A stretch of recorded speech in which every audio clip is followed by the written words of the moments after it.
வணக்கம்.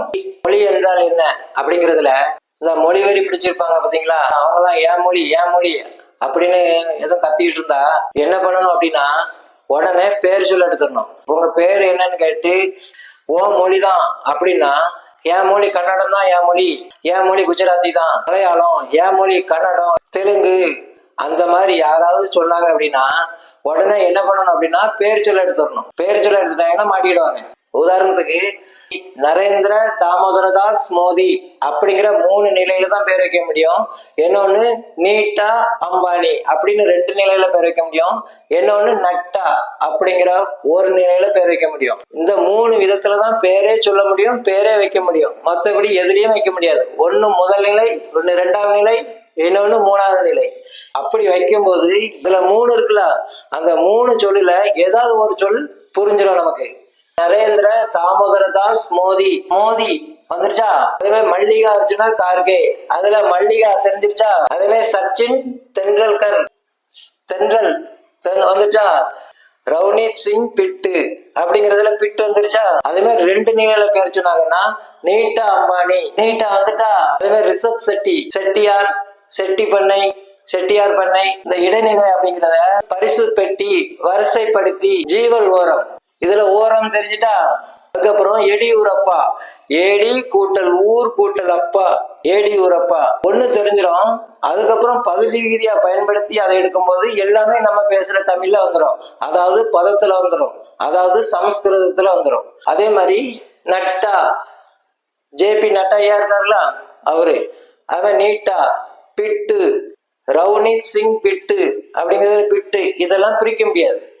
பகாபதத்துல வரக்கூடியது. இந்த 3 நிலையில தான் பேர் வைக்க முடியும். கமல்ஹாசனே தமிழ்ல இருந்துதான் கன்னடம் பிறந்தது அப்படின்னு சொன்னதுக்கு கன்னட கோர்ட்டு மன்னிப்பு கேட்க சொல்லிச்சுல, கன்னட கோர்ட்டு தான் மன்னிப்பு கேட்கணும். கமல்ஹாசன் அப்படிங்கிற ஒரு இந்திய குடிமகன் மன்னிப்பு கேட்க வேண்டிய அவசியம் கிடையாது. ஆனா கமல்ஹாசன் ஐயா ஹிந்தியை எதிர்க்கிற கொள்கையில இருக்கிறதுனாலையும் அப்பேற்பட்ட கட்சிக்கு பாடுபட்டுக்கிட்டு இருக்கிறதுனாலையும் அவர் மன்னிப்பு கேட்கணும். மற்றபடி ஒரு இந்திய குடிமகனாகிய கமல்ஹாசன் மன்னிப்பு கேட்க வேண்டிய அவசியம் கிடையாது. கன்னடம் தான் என் மொழி அப்படின்னு கன்னடக்காரங்க சொன்னாக்கினா பேர் சொல்ல வச்சுட்டீங்கன்னா மாட்டிக்கிடுவாங்க. கண்ணன் கூட்டலடம் கன்னடம். கமல்ஹாசனை எப்படி சொல்லிட்டாருன்னா பால்ல இருந்து தான் நெய் வருதுன்னு சொல்லிட்டாரு. கன்னட கோட்டு என்ன சொல்லுதுன்னா வெண்ணெயில இருந்து தான் நெய் வந்தது. 3 ஒண்ணுதானே, பால், வெண்ணெய், நெய். பதம், பகுபதம், பகாபதம், இது எதுல இருந்து வந்தானே அந்த 3ல இருந்து வரும். பிறகு மன்னிப்பு கேட்கணும். அந்த விஷயத்த நான் எடுத்துக்கிறேன். கன்னடம் அப்படிங்கிறது மொழியானால் நீங்க பேர் வச்சு ஆகணும். அப்படி வைக்கிற பேரு இந்த 3 விஷயத்துக்கும் வரல அப்படின்னா கன்னடம் போட்டு இனி நீங்க தாராளமா தூக்குல போட்டுக்கலாம்.